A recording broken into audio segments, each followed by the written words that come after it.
Very first thing I would do is go back and look at all the budget recommendations that were made by the different committees. We had not just the citizens groups, but the staff did it. So did employees make suggestions. I stood up and made suggestions at different council meetings, and half the time it seems to go in one ear and out the other, or they pick and choose, and they need to get serious. They need to get serious. You can't ask someone to put in multiple hours of work and then ignore them. I would like to hear the council say thank you to these citizens every once in a while. It's not happening, and they should.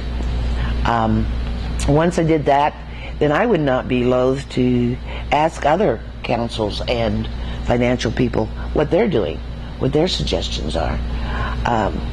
I think the only stupid questions are the ones you don't ask.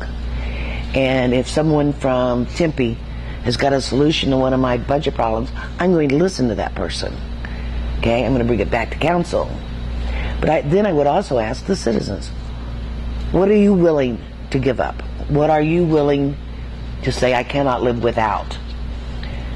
I'm seeing people dig up perfectly good sidewalks now to put in curvy sidewalks. I'm sorry, we don't have the money for that. We don't. We need to worry about trash collection, not curvy sidewalks. I would never threaten to fire someone if they didn't support what I wanted passed. And I think I would look a little bit more carefully at what put before me before I voted on it. You can't spend $100 if you only have 50. You have to look at what services are most important to survive.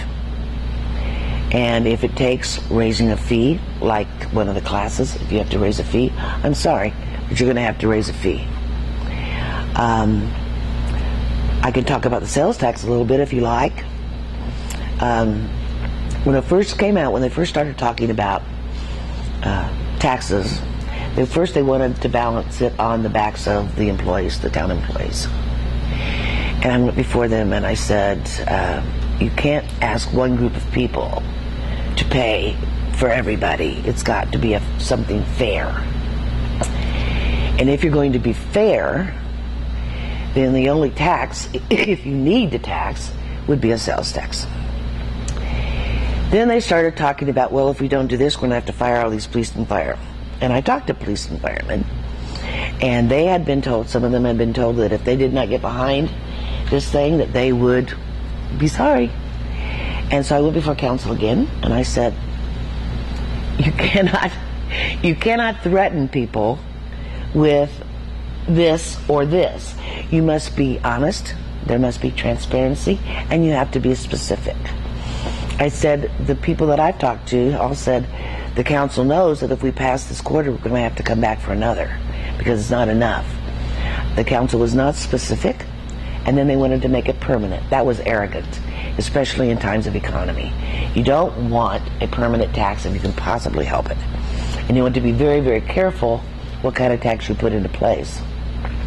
The people were smart enough to realize that if you're a family member, the first thing you worry about is the safety of your family. If a town must worry about the safety of its town, you don't put fire and police last. You put them first.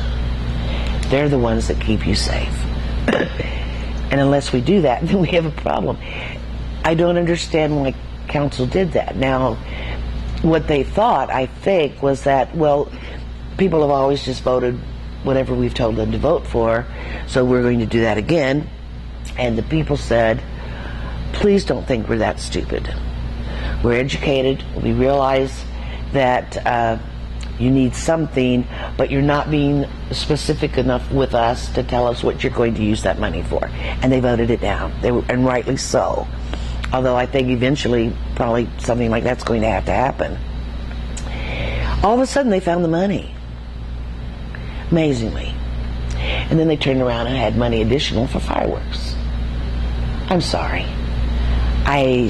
That to me that's insulting.